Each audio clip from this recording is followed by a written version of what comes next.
Assalamualaikum warahmatullahi wabarakatuh. Saya Fatma Maulidia ingin mempresentasikan makalah saya yang berjudul Dampak Implementasi Standar Akuntansi Pengampunan Pajak atau Tax Amnesty terhadap kinerja keuangan dan return saham. Adapun pokok pembahasan yang pertama itu ada pendahuluan, pembahasan, dan penutup. Yang pertama, pendahuluan, yaitu latar belakang. Pajak merupakan sumber penerimaan yang berasal dari dalam negeri yang memiliki pengaruh cukup besar. Pajak menjadi salah satu cara negara untuk membiayai perekonomian ataupun pengeluaran negaranya agar dapat mencapai kesejahteraan masyarakat secara material ataupun spiritual. Pada angka 1, pasal 1 Undang-Undang Nomor 28 Tahun 2007 tentang ketentuan umum dan tata cara perpajakan menjelaskan bahwa pajak adalah kontribusi wajib kepada negara yang terutang oleh orang pribadi ataupun badan yang bersifat memaksa berdasarkan undang-undang dengan tidak mendapatkan imbalan dan dapat digunakan untuk keperluan negara bagi sebesar-besarnya kemakmuran rakyat. Nah, untuk meningkatkan pembayaran ini perlunya kebijakan pemerintah. Salah satu kebijakan pemerintah adalah pengampunan pajak atau tax amnesty. Tax amnesty ini dijelaskan pada pasal 1 Undang-Undang Nomor 11 Tahun 2016 mengenai pengampunan pajak, di mana dijelaskan bahwa pengampunan pajak adalah penghapusan pajak yang bersifat terutang, tidak dikenai sanksi administrasi di perpajakan dan tidak dikenai sanksi pidana di bidang perpajakan dengan cara mengungkapkan harta dengan membayar uang tebusan sebagaimana diatur dalam undang-undang ini. Selain dari dari undang-undang ini, IAI juga menerbitkan PSAK 70 di mana dijelaskan bahwa tax amnesty adalah suatu kebijakan pemerintah dalam bidang perpajakan dengan melakukan penghapusan pajak yang seharusnya terutang dengan membayar bayar tebusan dalam jumlah tertentu dengan tujuan memberikan kesempatan kepada wajib pajak yang tidak mematuhi pajak menjadi patuh dan juga untuk menambah penerimaan negara. Pada PSAK 70 ini mengatur akun-akun yang dipengaruhi oleh pengampunan pajak atau tax amnesty, yaitu aset tambahan, di mana selisih antara aset dan liabilitas oleh pengampunan pajak. Di mana selisih aset dan liabilitas ini menjadi tambahan yang akan dibukukan dan sebagai tambahan menjadi modal yang disetorkan. Sedangkan uang tebusan tersebut dibukukan sebagai biaya pengampunan pajak pada biaya umum dalam laporan laba rugi komprehensif. Nah, sedangkan utang pajak yang terampuni akan disesuaikan dengan PSAK. Kebijakan tax amnesty juga dapat membantu untuk meningkatkan perekonomian Indonesia melalui jalur investasi dan juga dapat mempengaruhi aktivitas pasar modal terhadap harga saham yang nantinya akan berdampak pada return saham, meningkatkan likuiditas domestik dan perbaikan nilai tukar. Selanjutnya rumusan masalah, di mana rumusan masalah yang pertama bagaimana pengertian pengampunan pajak atau tax amnesty, yang kedua bagaimana rasio keuangan, yang ketiga bagaimana dampak implementasi tax amnesty terhadap kinerja keuangan, yang keempat bagaimana dampak implementasi PSAK 70 atau tax amnesty terhadap return saham. Sekarang kita masuk ke pembahasan, yaitu pengertian pengampunan pajak. Pengampunan pajak telah diatur dalam Undang-Undang Nomor 11 Tahun 2016 tentang pengampunan pajak. Di undang-undang ini dijelaskan mengenai pengampunan pajak, yaitu penghapusan pajak yang seharusnya terutang tidak dikenai sanksi administrasi di perpajakan dan tidak dikenai sanksi pidana di bidang perpajakan dengan cara mengharapkan harta, dengan cara mengungkapkan harta dan membayar uang tebusan sebagaimana diatur dalam undang-undang ini. Teks amnesti ini juga merupakan salah satu cara yang dilakukan oleh pemerintah untuk menarik modal yang disimpan di luar negeri oleh wajib pajak, baik orang pribadi ataupun badan. Nah, tujuan dari teks amnesti ini adalah meningkatkan penerimaan negara dan pertumbuhan ekonomi, serta meningkatkan kesadaran dan kepatuhan masyarakat dalam melaksanakan kewajiban perpajakannya. Nah, selanjutnya yaitu rasio keuangan. Rasio keuangan adalah menggambarkan suatu hubungan atau perimbangan salah satu jumlah tertentu dengan jumlah lain dan menggunakan alat analisa yang berupa rasio akan dapat menjelaskan kepada penganalisa tentang baik atau buruknya suatu keadaan atau posisi keuangan suatu perusahaan, terutama apabila angka rasio dibandingkan dengan angka rasio pembanding yang digunakan sebagai suatu standar.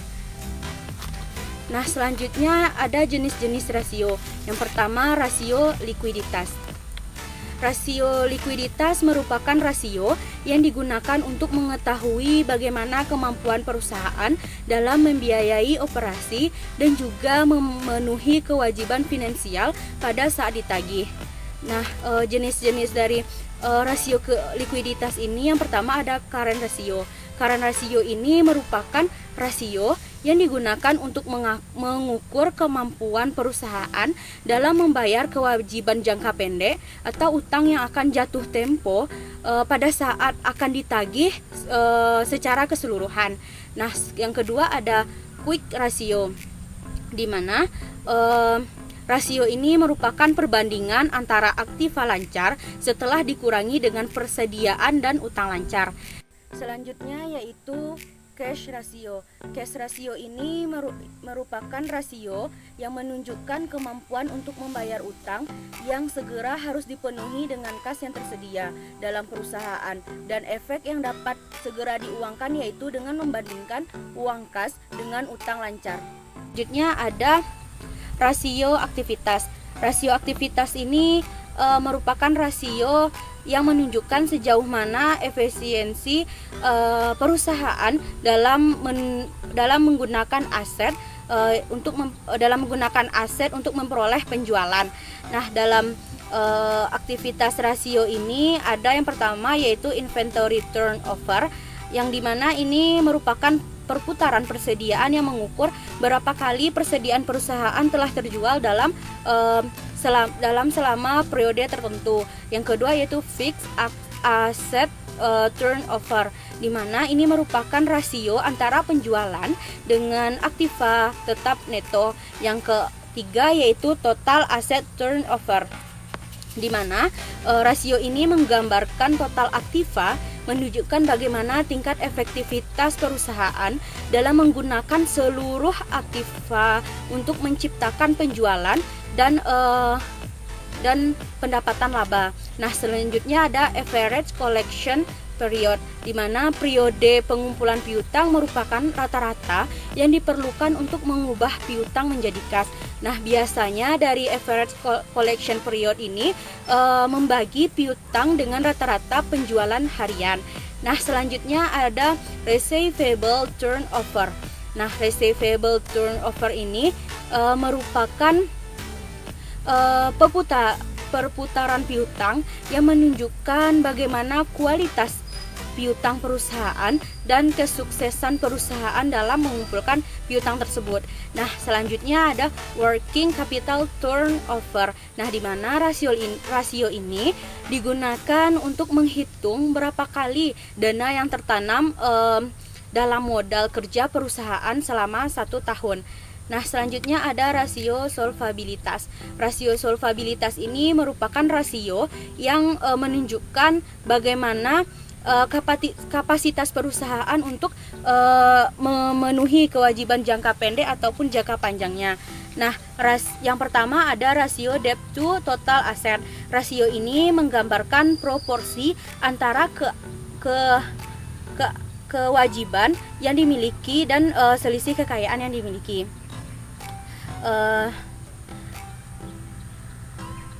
Selanjutnya ada total debt to equity ratio. Nah, rasio ini merupakan perbandingan antara total utang dengan modal yang berupa saham dan surat berharga lainnya. Selanjutnya yaitu long term debt to equity. Nah, ini merupakan rasio yang digunakan untuk menghitung seberapa besar modal sendiri yang digunakan untuk menjamin utang jangka panjang. Selanjutnya ada rasio profitabilitas. Nah, rasio profitabilitas ini merupakan rasio yang digunakan untuk mengukur kemampuan perusahaan untuk memperoleh laba baik dalam hubungan penjualan, aset ataupun modal sendiri. Nah, yang termasuk rasio profitabilitas ini adalah net profit margin. Net profit margin ini dapat menunjukkan kemampuan perusahaan untuk menghasilkan laba tingkat penjualan tertentu. Yang kedua ada rasio on investment. Rasio ini menunjukkan tingkat penjualan atas investasi dan efektivitas dari keseluruhan operasi, yaitu dengan mengukur kemampuan perusahaan dengan seluruh dana yang ditanamkan dalam aktiva yang digunakan untuk memperoleh operasi dalam rangka untuk menghasilkan laba. Nah, selanjutnya ada return on equity. Rasio ini digunakan untuk mengukur bagaimana kemampuan perusahaan dalam memperoleh laba yang tersedia bagi pemegang saham perusahaan. Nah, selanjutnya ada dampak implementasi tax amnesty terhadap kinerja keuangan.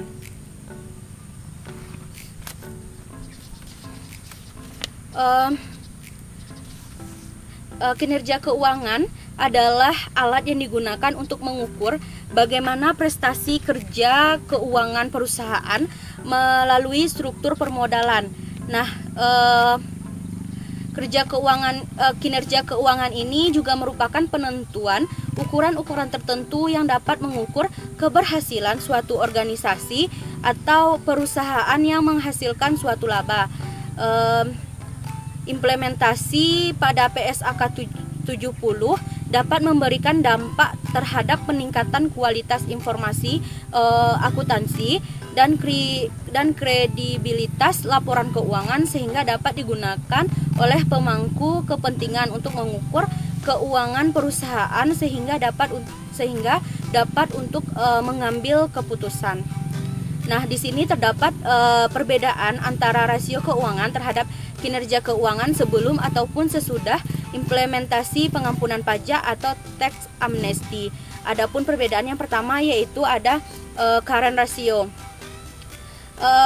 Current ratio ini merupakan rasio likuiditas di mana membandingkan antara aset lancar dengan hutang lancar, yang berarti aset lancar mampu memenuhi liabilitas lancarnya. Nah, current ratio ini terdapat perbedaan signifikan antara sebelum dan sesudah diberlakukannya tax amnesty.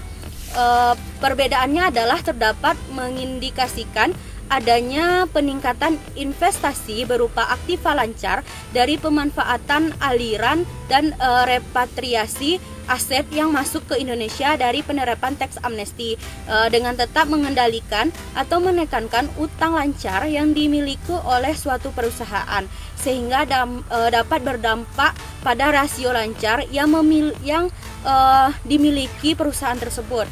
Yang kedua ada total asset turnover, di mana pada total asset turnover ini terdapat perbedaan sebelum dan sesudah implementasi PSAK 70, yaitu perbedaannya penerapan tax amnesty atau pengampunan pajak oleh pemerintah memberikan dampak rasio aktivitas perusahaan yang diukur dengan total asset turnover yang ditunjukkan dengan terjadinya peningkatan aktivitas perusahaan sesudah diimplementasikannya atau diberlakukannya teks amnesti penjualan bagi perusahaan untuk meningkatkan perputaran total aktiva dalam menghasilkan penjualan.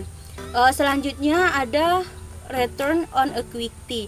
Pada return on equity ini terdapat perbedaan yang signifikan sebelum dan sesudah implementasi, karena modal saham yang diinvestasikan perusahaan mampu menghasilkan laba bersih yang terus meningkat pada perusahaan sesudah adanya teks amnesti. Nah, perbedaan pada laba bersih perusahaan yang terus meningkat akan berbanding lurus dengan penjualan perusahaan yang juga meningkat setelah implementasi teks amnesti tersebut. Nah, selanjutnya ada dampak implementasi PSAK 70 atau teks amnesti terhadap return saham. Nah, menurut Jugianto, return saham merupakan hasil yang diperoleh dari investasi. Nah, return tersebut dapat berupa return realisasian yang sesudah terjadi atau return ekspektasi yang belum terjadi tetapi diharapkan akan terjadi di masa depan. Nah, di sini terdapat pengaruh kinerja keuangan dengan menggunakan rasio keuangan terhadap return saham sebelum ataupun sesudah implementasi PSAK 70 atau tax amnesty. Adapun pengaruhnya yang pertama ada return on asset. Return on asset ini merupakan rasio yang mengukur bagaimana kemampuan perusahaan secara keseluruhan di dalam menghasilkan laba dengan jumlah keseluruhan aktiva yang tersedia di dalam perusahaan. Dengan semakin tinggi rasio ini, maka akan semakin baik keadaan suatu perusahaan.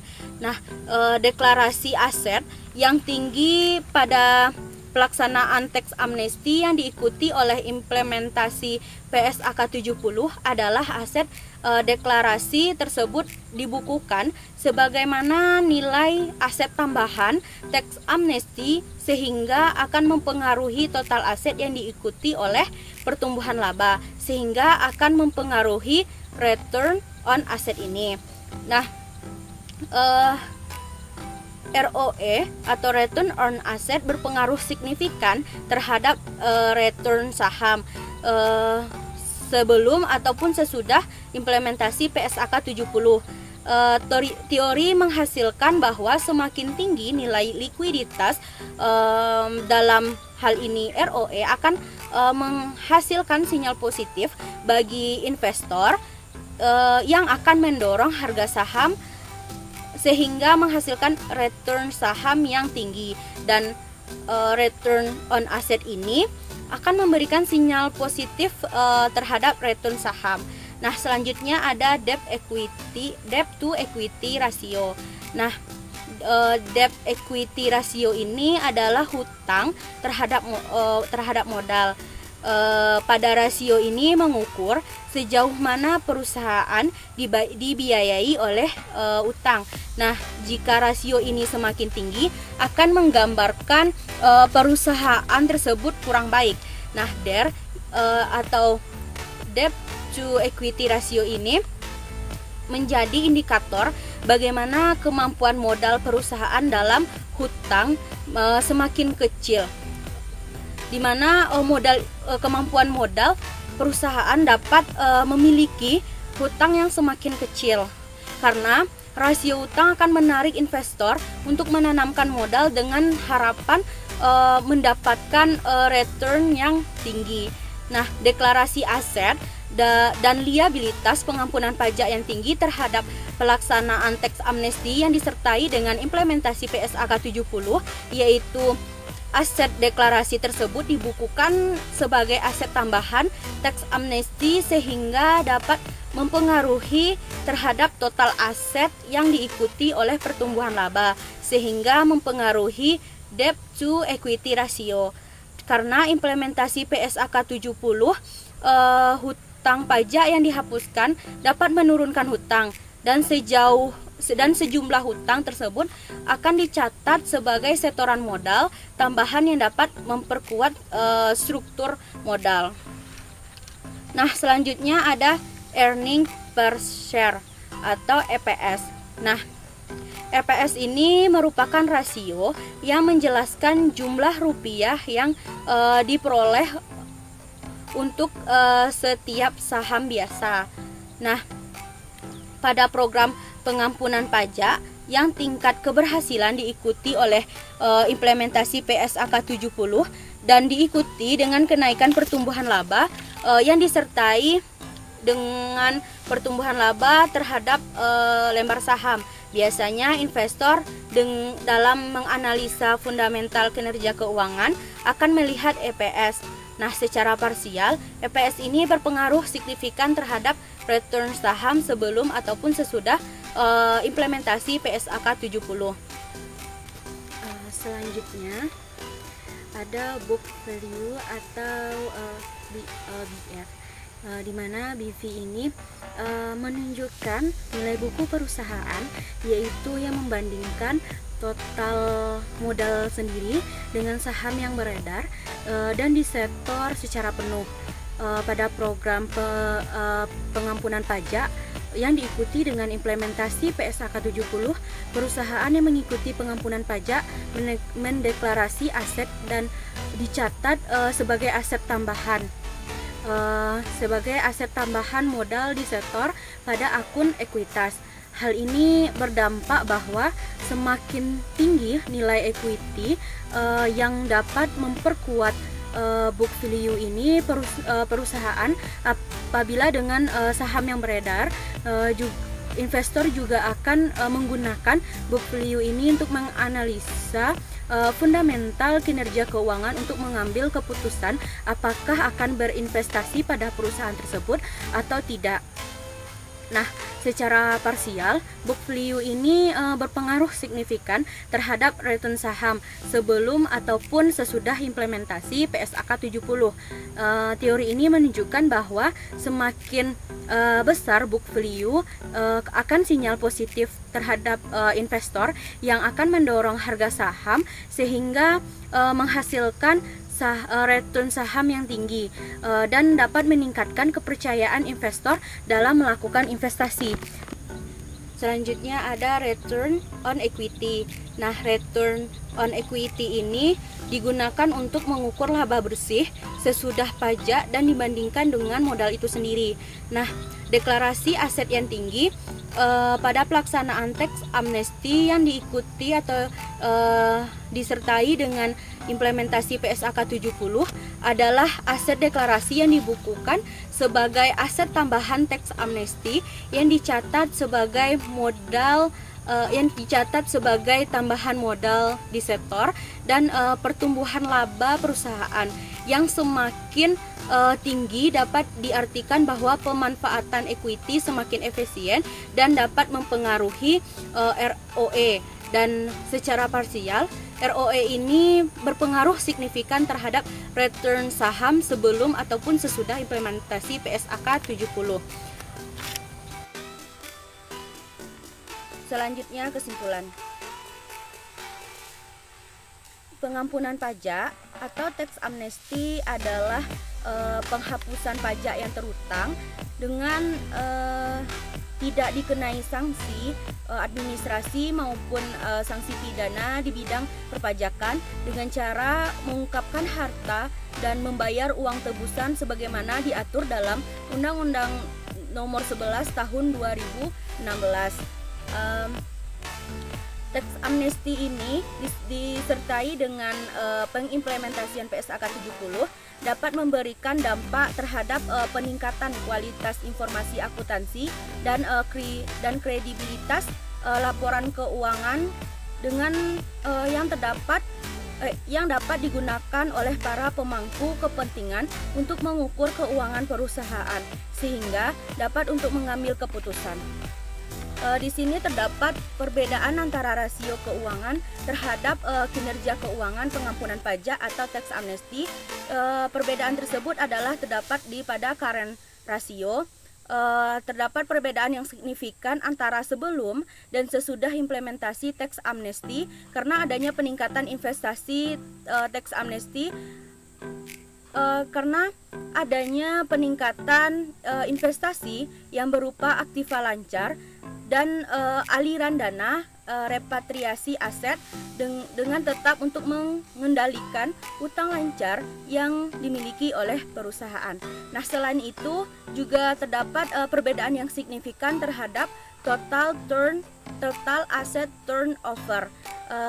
Penerapan tax amnesty oleh pemerintah memberikan dampak rasio aktivitas perusahaan yang diukur dengan total asset turnover yang ditunjukkan dengan terjadinya peningkatan perusahaan dengan terjadinya antara sesudah tax amnesty penjualan bagi perusahaan untuk meningkatkan perputaran total aktiva dalam meningkatkan penjualan tersebut. Dan juga terdapat perbedaan yang signifikan terhadap return on equity, di mana modal saham yang diinvestasikan perusahaan mampu menghasilkan laba bersih yang terus meningkat pada perusahaan sesudah adanya tax amnesty ini. Nah, selanjutnya terdapat perbedaan kinerja keuangan dengan menggunakan rasio keuangan terhadap return saham sebelum ataupun sesudah implementasi PSAK 70. Adapun rasio keuangan yang memiliki pengaruh signifikan yaitu ada return on asset, book value, return on equity, earning per share, dan debt to equity ratio, di mana rasio keuangan ini dapat memberikan pengaruh yang cukup signifikan positif terhadap sebelum dan sesudah implementasi PSAK 70 ini, serta gabungan secara parsial. Rasio ini memiliki pengaruh yang signifikan yang memberikan sinyal positif terhadap return saham sehingga dapat meningkatkan kepercayaan investor dalam melakukan investasi. Mungkin cukup sekian presentasi makalah dari saya. Saya akhiri. Assalamualaikum warahmatullahi wabarakatuh.